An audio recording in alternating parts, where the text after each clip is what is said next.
Assalamualaikum warahmatullahi wabarakatuh. Halo semuanya, perkenalkan aku Iza Bajiria dengan NIM 20091030302141 dari Universitas Jember. Di sini akan sedikit membahas terkait sosiologi kebencanaan. Oke, nah apa sih itu bencana gitu ya? Apa yang terlintas di pikiran kalian ketika pertama kali mendengar kata bencana? Pasti identiknya dengan ketakutan gitu ya, dengan kepanikan, dengan kerusakannya. Nah, untuk itu, untuk kita bisa mengetahui lebih jauh terkait apa itu bencana, mari kita pelajari bersama di sini. Oke, nah, yang pertama kita akan belajar dari definisinya.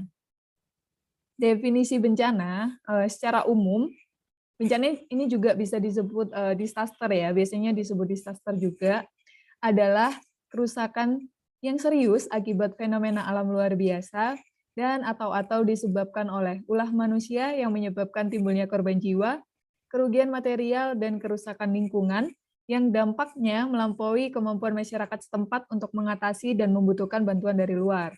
Nah, disaster atau bencana ini terdiri dari dua komponen. Yang pertama adalah hazard atau bahaya, yang kedua adalah vulnerability atau kerentanan. Nah, dari definisi secara umumnya sendiri, bencana adalah kejadian atau fenomena yang menyebabkan kerusakan yang serius gitu, dan itu nggak bisa diselesaikan oleh masyarakat itu sendiri, jadi membutuhkan bantuan dari orang lain. Oke, yang kedua nih, ada definisi bencana dari menurut Undang-Undang Nomor 24 Tahun 2007. Bencana adalah peristiwa atau rangkaian peristiwa yang mengancam dan mengganggu kehidupan dan penghidupan masyarakat yang disebabkan baik oleh faktor alam dan atau faktor non-alam. Dan juga bisa disebabkan oleh faktor manusia, sehingga mengakibatkan timbulnya korban jiwa, baik berupa manusia, kerusakan lingkungan, kemudian kerugian dari harta benda, dan juga adanya dampak dari psikologis. Oke, yang ketiga adalah definisi menurut UNISDR. Jadi apa sih bencana menurut UNISDR? Bencana adalah suatu gangguan serius terhadap keberfungsian masyarakat sehingga menyebabkan kerugian yang meluas pada kehidupan manusia dari segi materi, ekonomi, atau lingkungan. Dan gangguan itu melampaui kemampuan masyarakat yang bersangkutan untuk mengatasinya dengan menggunakan sumber daya mereka sendiri. Nah, dari beberapa definisi bencana yang ada, kita bisa menarik kesimpulan bahwasanya bencana adalah suatu fenomena yang menyebabkan kerusakan gitu ya, fenomena serius yang menyebabkan kerusakan, yang dampaknya itu bisa mengakibatkan adanya korban jiwa, kerugian dari segi material, adanya kerusakan lingkungan, dan adanya kerugian dari ekonomi juga. Nah, dan gangguan ini atau kejadian ini itu tidak bisa diselesaikan oleh masyarakat itu sendiri, sehingga dibutuhkan kerjasama dari masyarakat yang lain juga. Oke, selanjutnya kita akan mempelajari jenis-jenis bencana. Jenis-jenis bencana menurut Undang-Undang Nomor 24 Tahun 2007. Nah, menurut undang-undang ini jenis-jenis bencana itu dibagi menjadi 3. Yang pertama ada bencana alam, kemudian ada bencana non-alam, dan yang ketiga adalah bencana sosial. Di sini kita akan mempelajari satu persatu nih dari jenis-jenis bencana yang ada. Oke, yang pertama kita akan mulai dari apa sih itu bencana alam gitu.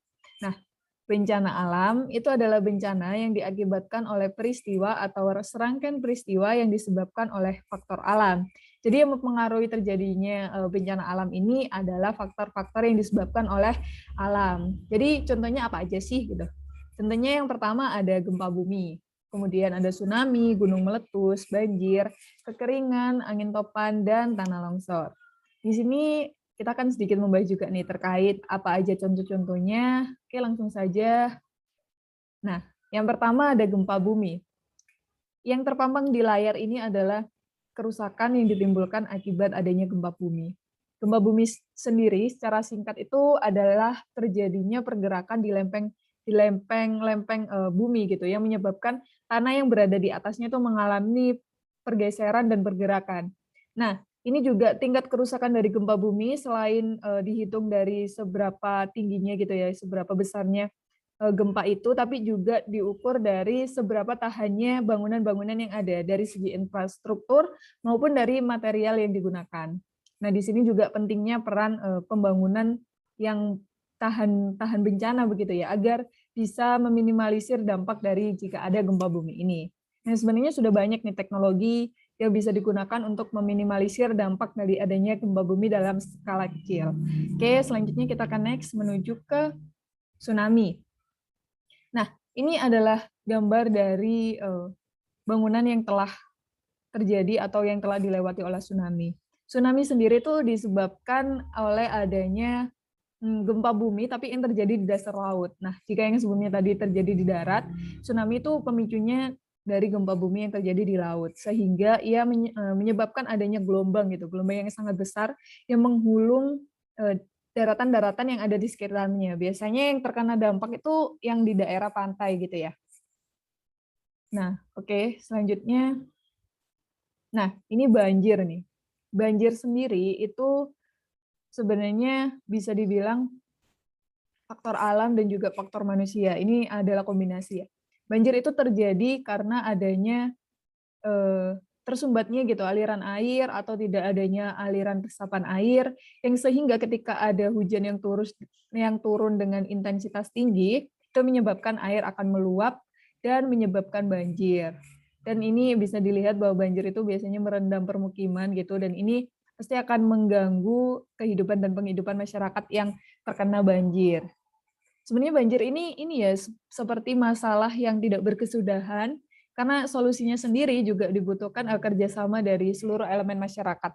Yang pertama seperti tidak membuang sampah di sungai gitu agar tidak menyumbat aliran-aliran sungai, kemudian tidak menebang pohon secara sembarangan karena itu juga bisa mempengaruhi intensitas air gitu ya, yang sebelumnya bisa dihambat oleh tanaman. Kemudian ada juga pentingnya menjaga adanya area resapan air, sehingga air-air ini bisa kembali ke tanah dan dia tidak meluap.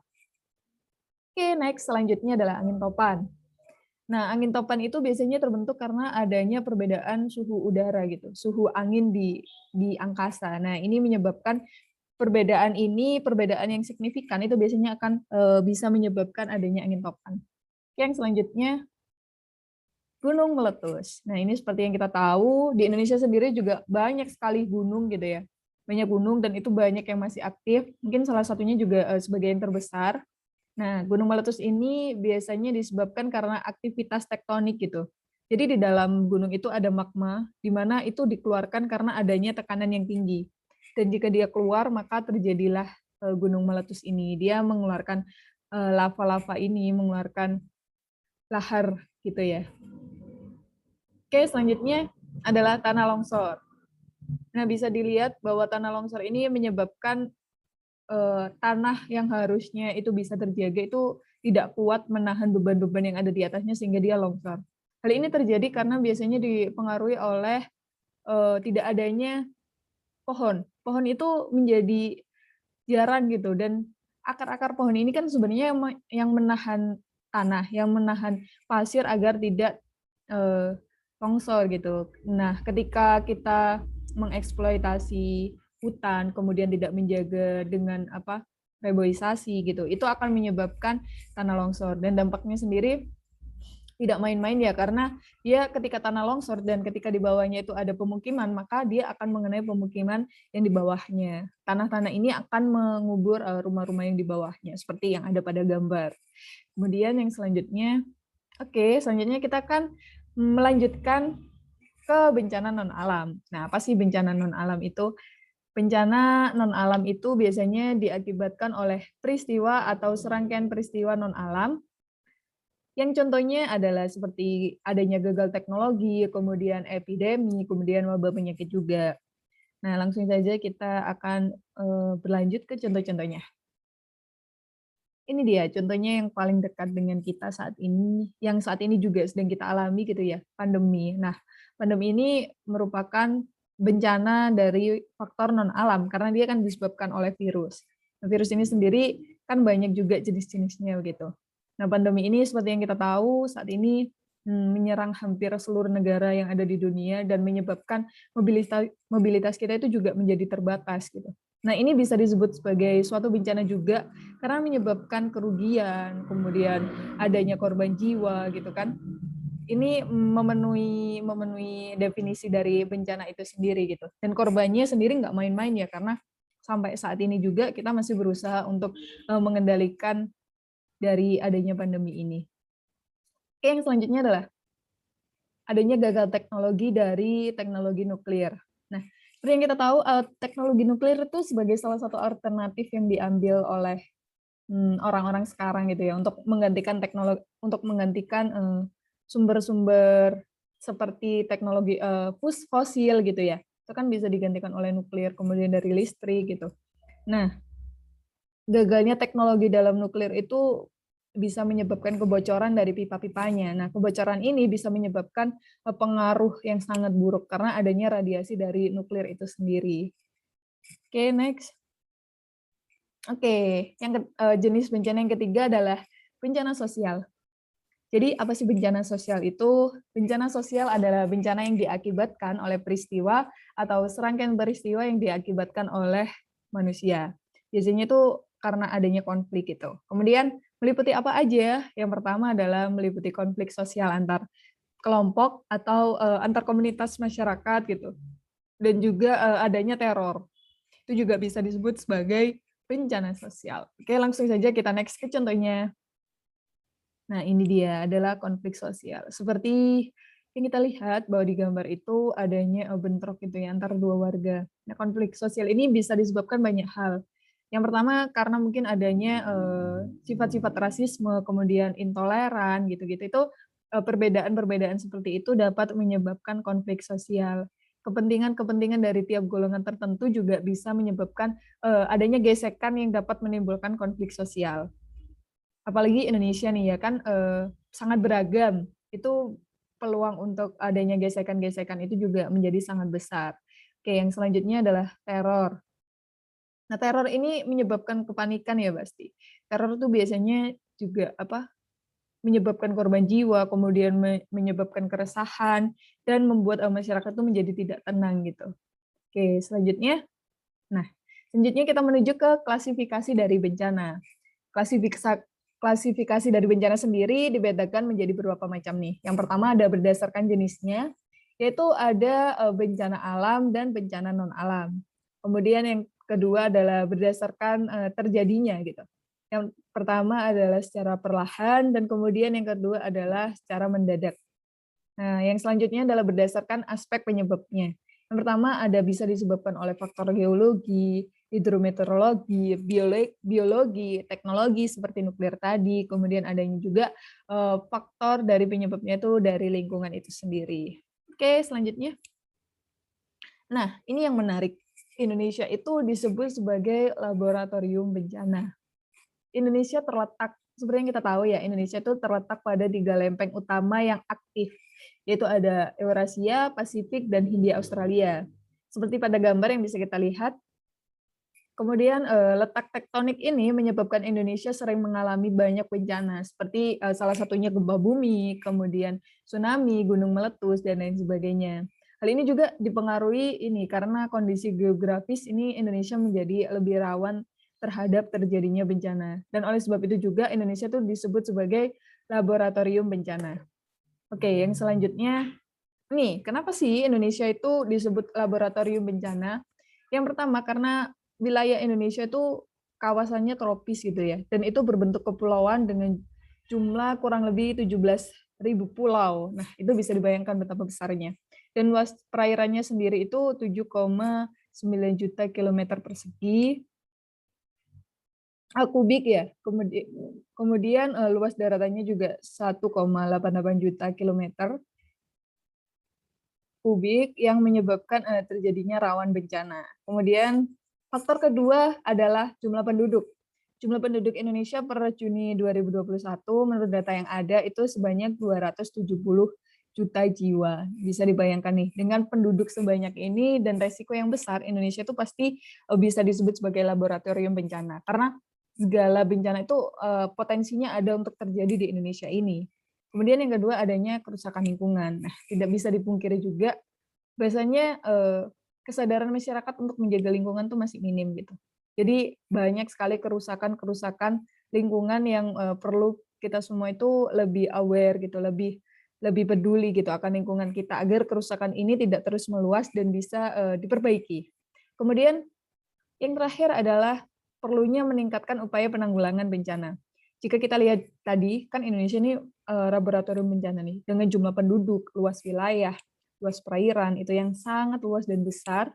ini menyebabkan potensi dari korban gitu, korban baik jiwa maupun kerugian itu juga semakin banyak. Nah, karena itu perlu adanya peningkatan upaya untuk menanggulangi bencana ini, agar dampak dari bencana itu bisa diminimalisir dan kerugiannya juga bisa diminimalisir, terutama untuk kerugian dari banyaknya korban jiwa, begitu. Oke, selanjutnya.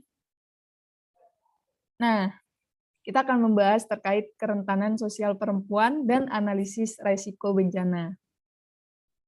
Gambaran datanya, ini kita akan mempelajari terkait gambaran datanya terlebih dahulu. Gambaran data ini yang ada di luar negeri terlebih dahulu, oke? Nah, studi kasus berdasarkan data yang pertama adalah kasus tsunami tahun 2004 yang terjadi di India, itu menyebabkan 391 korban meninggal perempuan. Sedangkan untuk korban meninggal laki-laki jumlahnya 146. Dari sini kita bisa melihat kan adanya ketimpangan jumlah gitu yang cukup besar terkait jumlah korban laki-laki dan perempuan.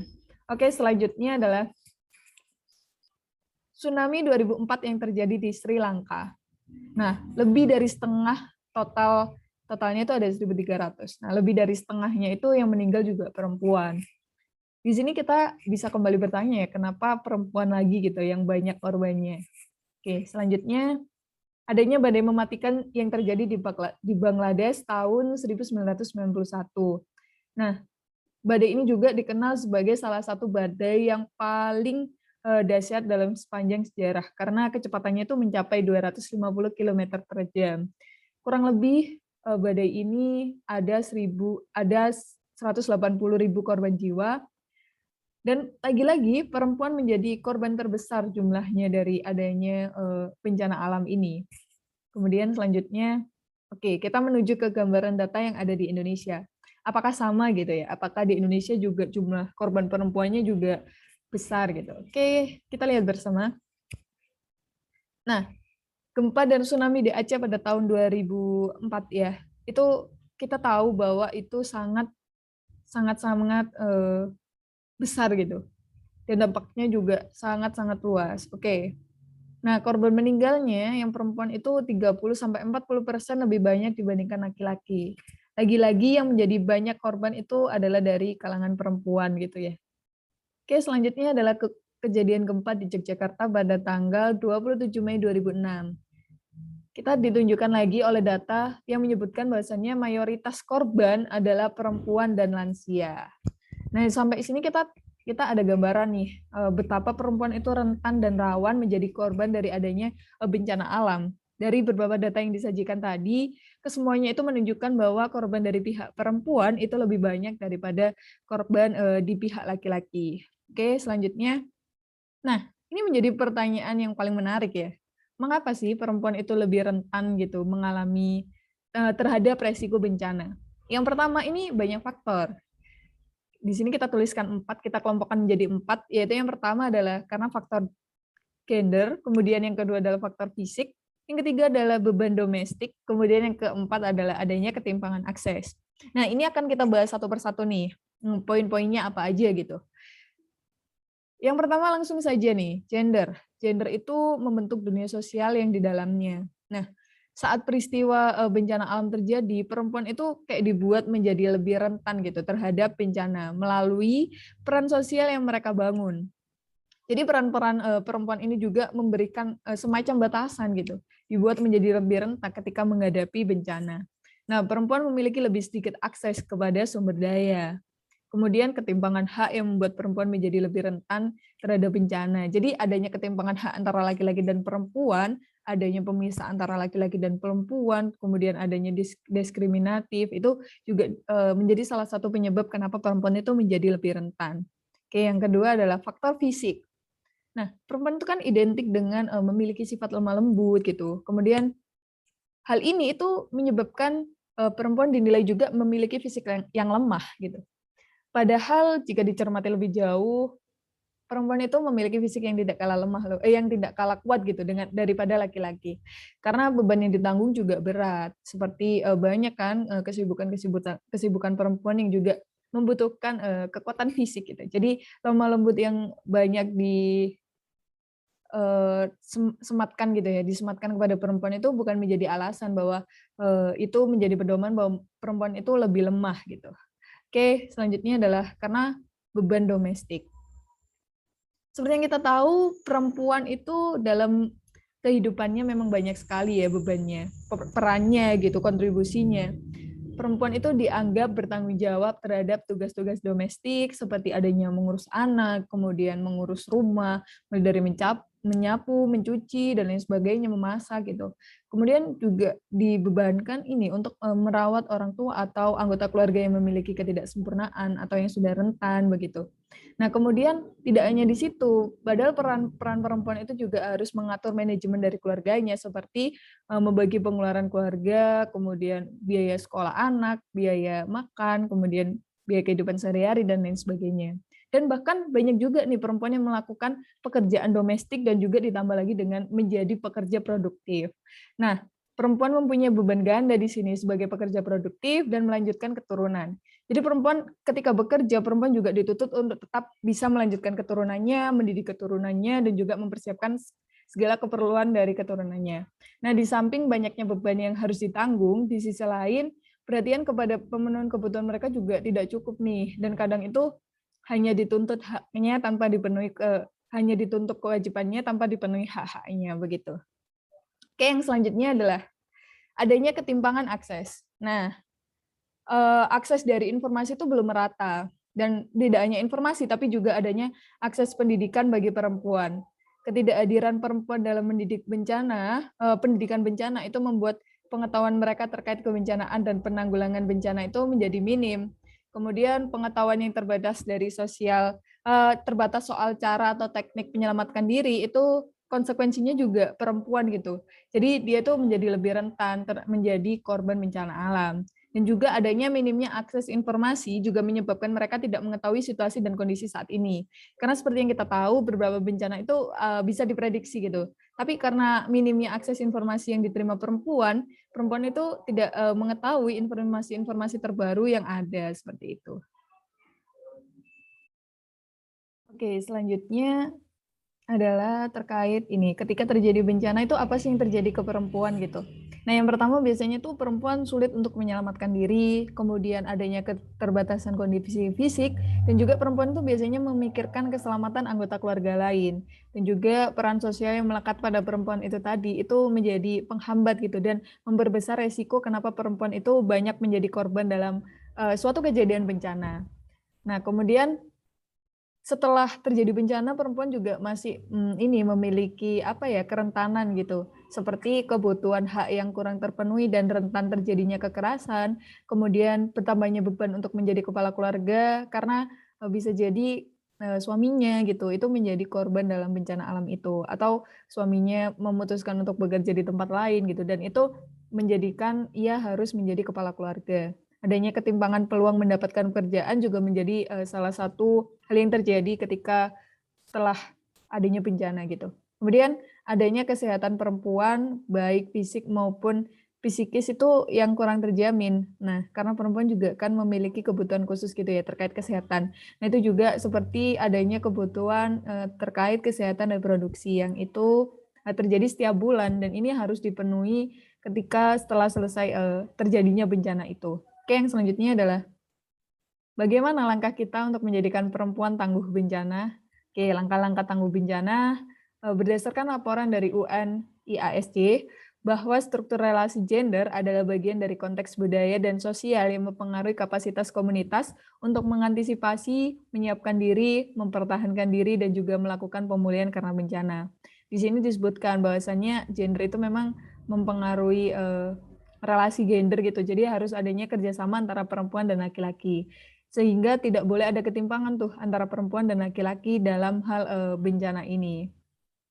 Oke, langkah-langkah tangguh bencana yang bisa diambil yang pertama adalah pemberdayaan perempuan untuk diberikan akses pada informasi dan pengetahuan tentang bencana serta mencegahannya.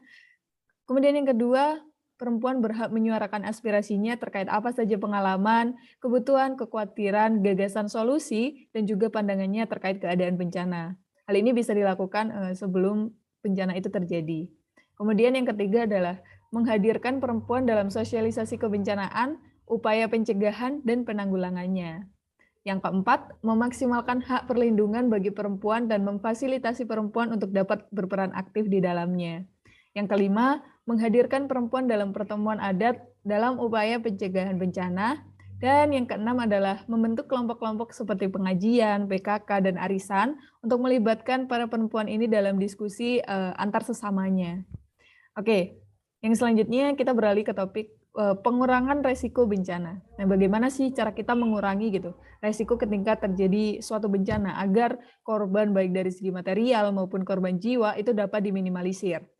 Oke, yang pertama, pengurangan resiko bencana dibagi menjadi 3. Yang pertama adalah prabencana, kemudian ketika bencana atau saat terjadinya bencana, dan yang ketiga adalah pasca terjadinya bencana. Langkah-langkahnya yang diambil berbeda nih, ketika prabencana misalnya. Yang bisa kita ambil adalah yang pertama, penilaian resiko. Jadi harus ada pemetaan daerah rawan, analisis resiko, dan lain sebagainya. Kemudian yang kedua, diadakannya pendidikan dan pelatihan untuk mencegah bagaimana menanggulangi bencana, bagaimana ketika terjadi bencana, seperti itu. Yang ketiga, pusat pengendali operasi atau didirikannya posko-posko. Posko-posko ini berfungsi ketika ada bencana, itu ada posko yang menyampaikan informasi, ada yang memberi arahan langsung begitu. Dan yang keempat adalah menyusun pedoman dan protap. Di setiap daerah atau wilayah itu kan memiliki keadaan yang berbeda-beda, dan alangkah baiknya itu mempunyai pedoman dan protap tersendiri untuk menyelamatkan diri ketika terjadi bencana. Kemudian ada juga nih pengurangan resiko bencana, yaitu dengan menyusun rencana aksi nasional. Kemudian ada kesiapsiagaan menghadapi bencana. Ini bisa dilakukan dengan misalnya menyiapkan tas bencana gitu ya, yaitu tas darurat yang bisa dibawa dan diambil ketika terjadi bencana. Kemudian yang ketujuh adalah menyusun rencana nasional, dan yang kedelapan adalah meningkatkan kewaspadaan masyarakat. Nah, kewaspadaan ini juga berkaitan dengan pendidikan dan pelatihan tadi ya, karena dengan adanya pendidikan dan pelatihan masyarakat tuh menjadi lebih teredukasi gitu terkait apa itu bencana, bagaimana langkah-langkah ketika terjadi bencana, dan nantinya juga sampai bagaimana apa yang harus dilakukan ketika terjadi setelah bencana. Oke, yang selanjutnya, nah, saat bencana. Saat bencana yang pertama harus dilakukan itu adalah pencarian dan penyelamatan korban. Kemudian yang kedua adalah bantuan darurat kemanusiaan. Hal ini bisa berupa ini ya, makanan, pakaian, dan atau settler. Settler itu atau tempat tinggal gitu. Yang ketiga, layanan kesehatan fisik dan juga psikologis. Yang keempat, adanya sanitasi dan kesehatan lingkungan. Nah, hal ini meminimalisir resiko bencana saat terjadi bencana, itu memang yang pertama harus dilakukan pencarian korban-korbannya gitu ya. Dan skala prioritas untuk menyelamatkan korban dengan alat-alat seadanya, dengan sembari menunggu bantuan dari luar. Kemudian bantuan darurat kemanusiaan itu juga dibutuhkan dalam waktu yang cepat, karena korban bencana memerlukan bantuan tuh dalam waktu itu juga gitu. Jadi korban-korban bantuan-bantuan darurat itu harus datangnya juga secara cepat, baik itu berupa makanan, pakaian, dan settler. Karena makanan kan juga ketika terjadi bencana itu tidak ada stoknya gitu ya. Oke, terus kemudian layanan kesehatan itu nggak hanya fisik aja, tapi juga kenapa psikis? Karena para korban bencana itu juga nggak hanya mengalami luka fisik, tapi juga luka mental gitu ya. Mungkin ada trauma juga di dalamnya. Nah, kemudian adanya sanitasi itu penting karena kebutuhan sehari-hari, dan juga adanya kesehatan lingkungan. Oke. Yang selanjutnya adalah pasca bencana. Apa yang bisa dilakukan ketika pasca bencana? Yang pertama adalah rehabilitasi, kemudian ada rekonstruksi. Nah, di sini tuh penting sekali untuk memulihkan, untuk mengembalikan, untuk menyembuhkan gitu. Dan untuk menata kembali daerah atau wilayah-wilayah, bahkan orang-orangnya gitu ya, masyarakat-masyarakatnya, agar dapat kembali pulih setelah terjadinya suatu bencana. Nah, oke, terima kasih. Jadi jika kita simak dari awal, bencana ini sebenarnya apa itu pengetahuan terkait bencana, jenis-jenisnya, dan itu merupakan kewajiban dasar gitu yang harus kita ketahui sebagai kita masyarakat Indonesia yang tinggalnya itu di wilayah atau di daerah yang merupakan salah satu bagian dari laboratorium bencana gitu. Nah, di sini resiko terjadinya bencana itu juga sangat besar dan sangat banyak. Jadi penting untuk kita memahami jenis-jenis bencana, bagaimana menyelamatkan bencana, kemudian memberdayakan perempuan, tidak lagi adanya diskriminasi gender, dan lain sebagainya. Begitu, kurang lebih sekian dari saya, kurang lebihnya mohon maaf. Assalamualaikum warahmatullahi wabarakatuh. Sampai jumpa kembali.